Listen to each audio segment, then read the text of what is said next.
خاتون انتہائی عیار، انتہائی مکار، انتہائی چالاک، انتہائی دھوکہ باز شخص تھا۔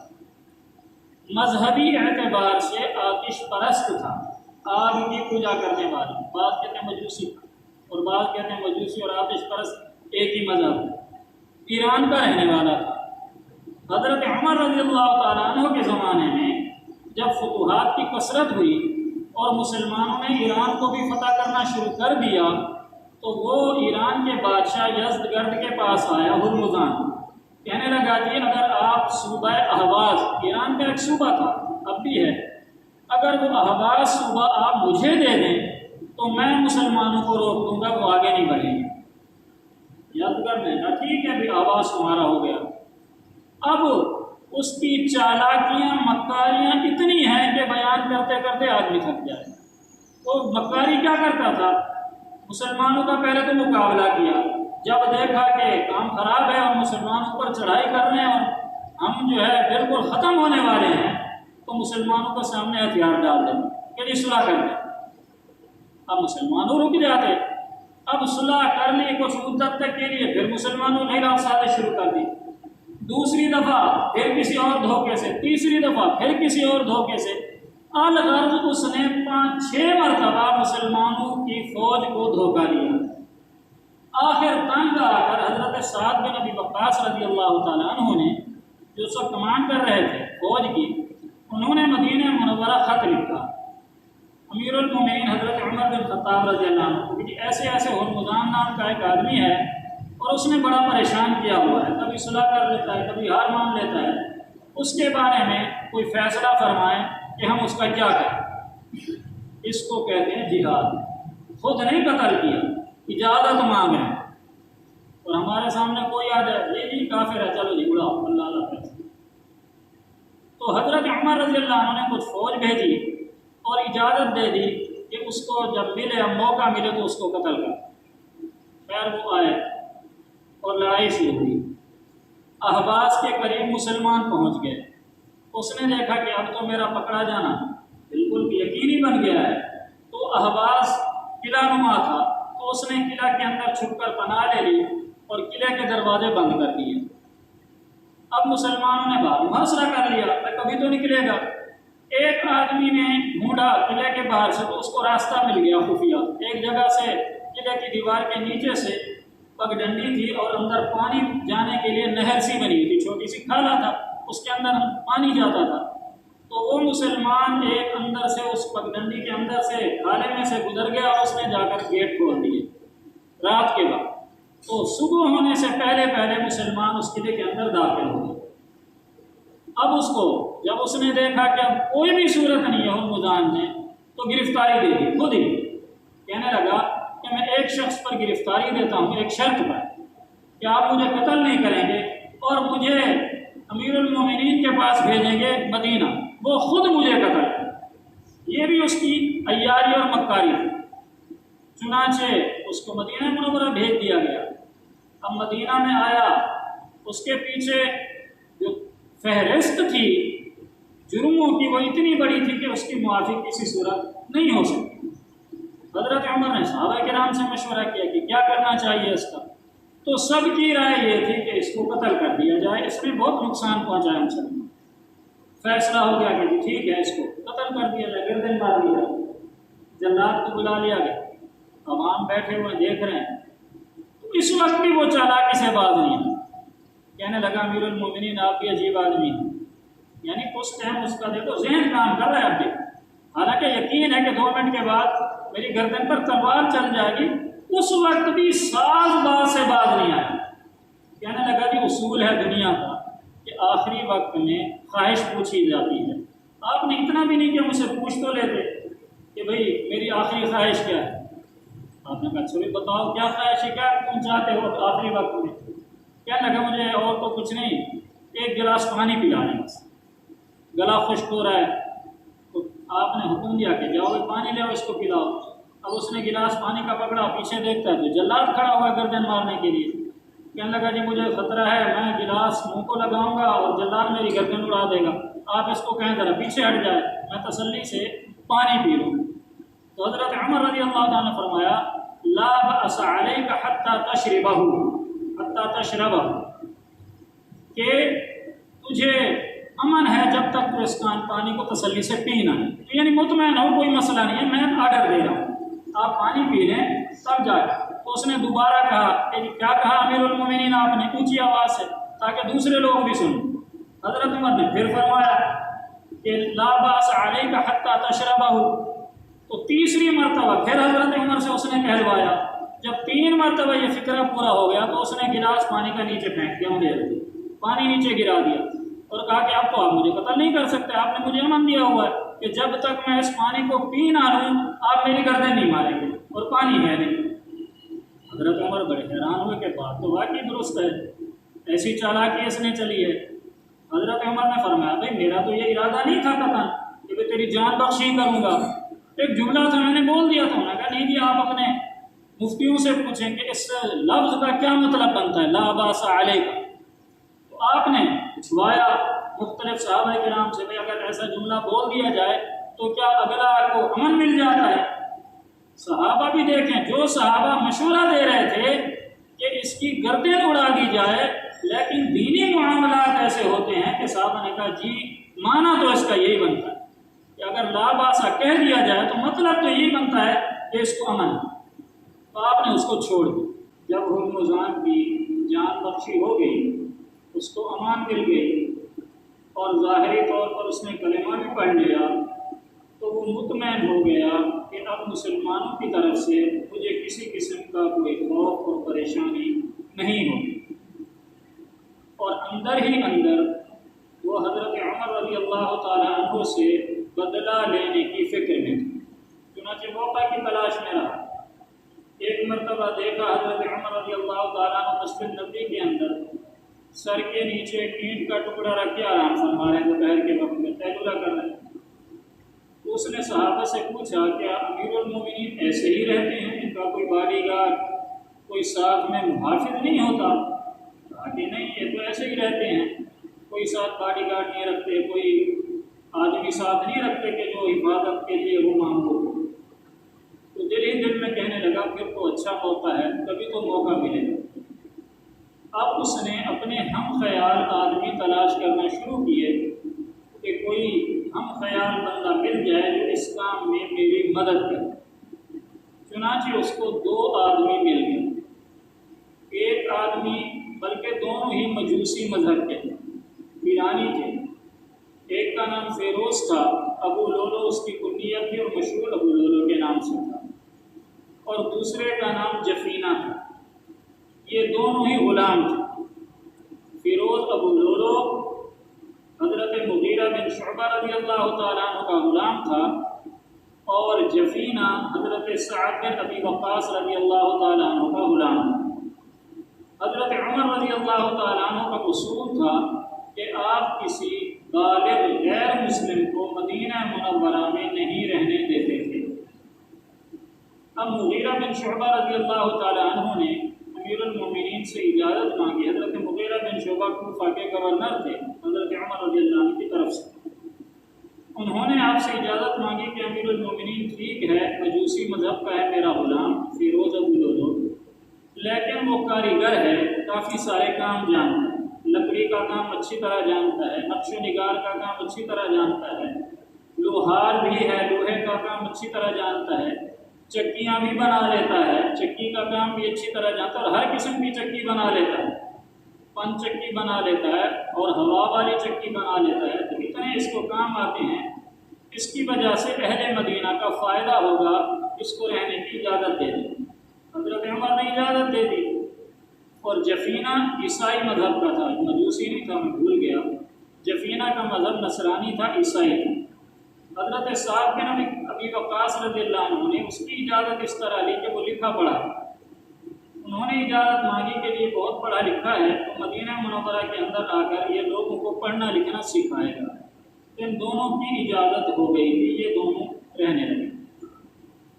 اب اس اصل جو منصوبہ ساز ہے یا ماسٹر مائنڈ ہے حضرت عمر کی شہادت کا، وہ یہی ہرمزان ہے۔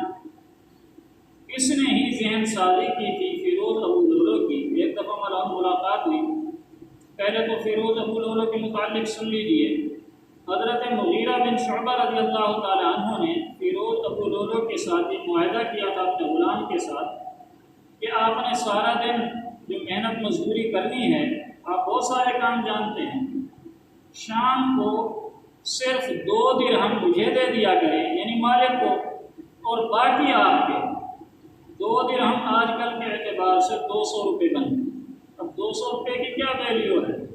سارا دن وہ کمائی کرے جو 4-5 کام اچھی طریقے سے جانتا ہے، ظاہر ہے اس وقت کے اعتبار سے 1500-2000 تو کم از کم کما لیتا ہوگا، تو اس میں سے 200 اپنے آقا کو دینا کوئی بڑی بات نہیں تھی، لیکن اس کو یہ بھی پسند نہیں تھی۔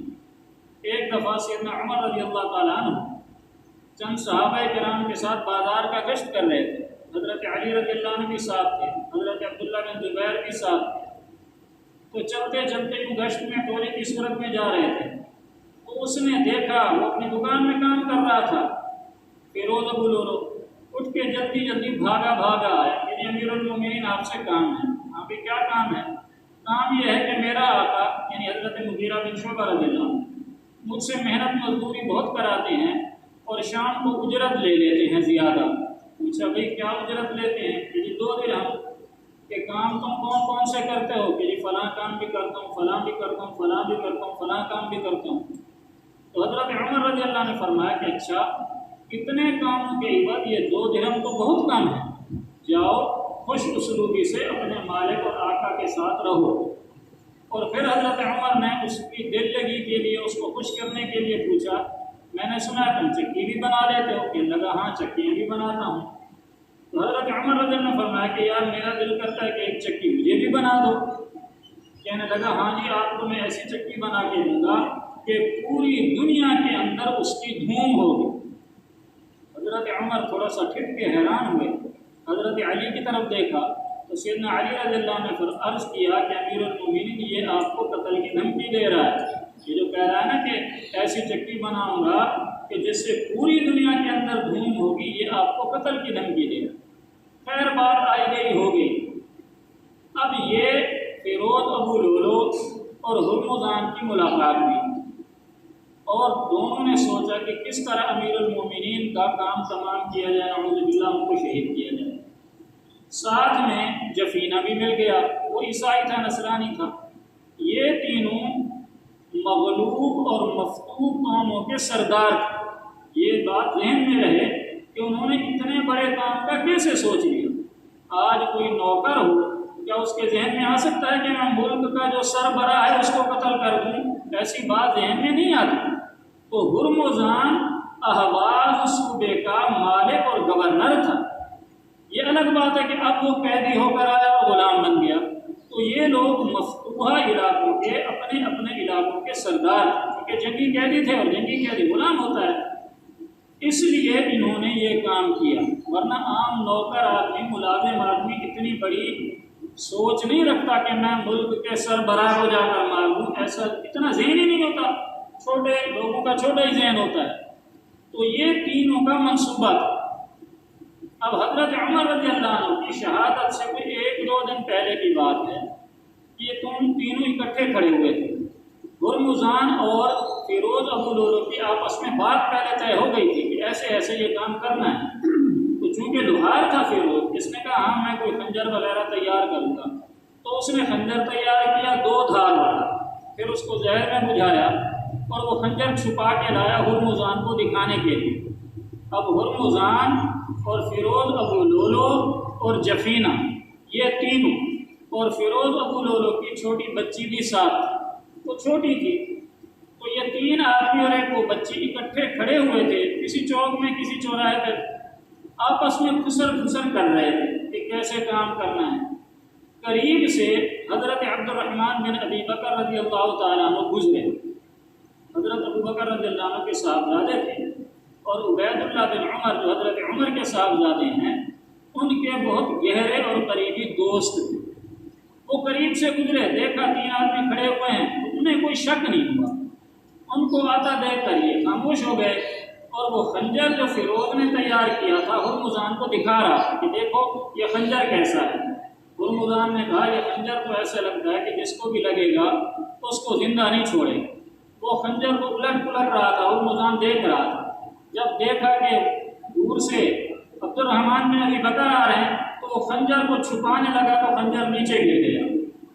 تو حضرت عبد الرحمن بن ابی بکر نے ان تینوں کو بھی دیکھ لیا، وہ خنجر بھی دیکھ لیا، لیکن اب یہ تو بات ذہن میں نہیں آتی کہ یہ کیا منصوبہ بنا رہے ہیں، کیا کام کر رہے ہیں۔